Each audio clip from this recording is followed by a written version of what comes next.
Hey everybody. Um, it's been a while since I've done any of these Facebook lives where I'm doing kind of like a personal reflection type thing. Um, was doing those a bit while we were in Indianapolis, and kind of through all the move and that, it's been kind of a little hard to keep up on it. But thought now that we're kind of through all that moving season, wanted to do kind of a personal reflection, weekend reflection, I'm calling it. Just some things that maybe I'm thinking about missional living and things like that. And one thing I've been doing lately is I've been revisiting a series of devotions I wrote for Diakonos back in 2019 as part of our worship rhythm. And these were focused on the period of from basically Rehoboam and the split of the kingdoms to the exile in the Old Testament. And I've just kind of been revisiting those themes, thinking about some of the things that I wrote back then, kind of tweaking them a little bit, thinking about how they relate even now, a couple of years later.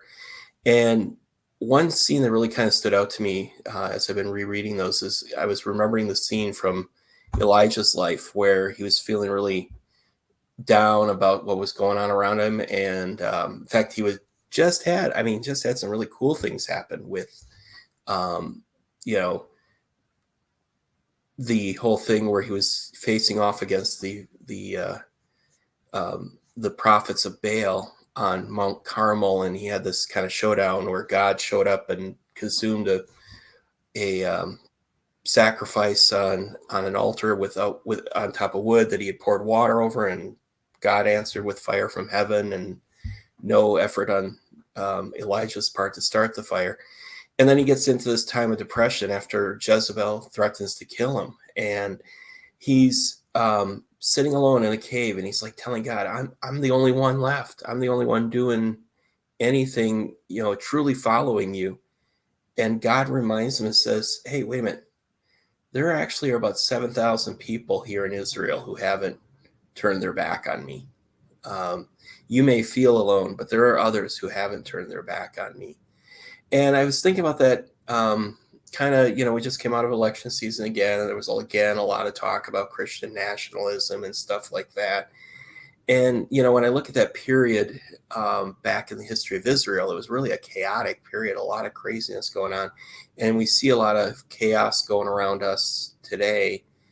And, I think when we see all in the headlines, all this stuff, we kind of feel like, man, who's really pursuing authentic faith? And is there anything authentically Jesus focused and focused on the shalom of God happening around us? Or is this Christian nationalism all there is? And is this kind of taken over? Has everybody turned their way this direction? And I've had a couple of conversations with friends along this lines. We're just like, they're wondering, where is this all coming from, and why are people buying into it?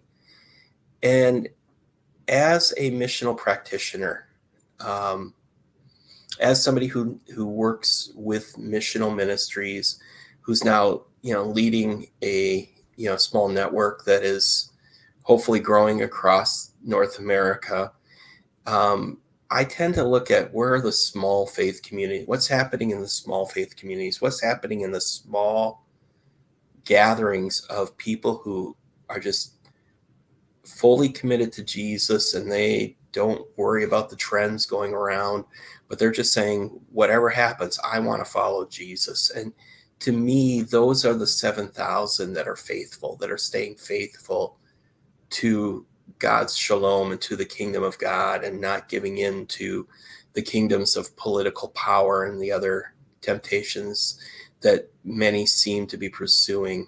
And we need to have God remind us of that from time to time. And so maybe my encouragement to you, if you've been feeling kind of like, hey, everybody talks about, it seems like everybody's looking at, when they look at Christianity, is like, seeing all the kind of the strange things going on and the chaotic things going on.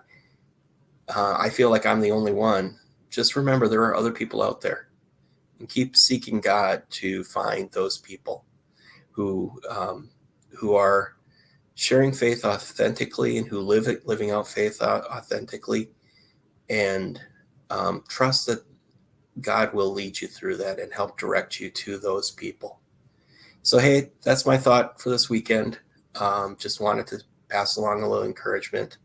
Also, I did put a little note in the description and a link in the description. If these things bless you and you want to, contribute to what Tina and I are doing through Communitas North America, there is a link there where you can go directly to the Simply Give page for our missions network that's directed to our account.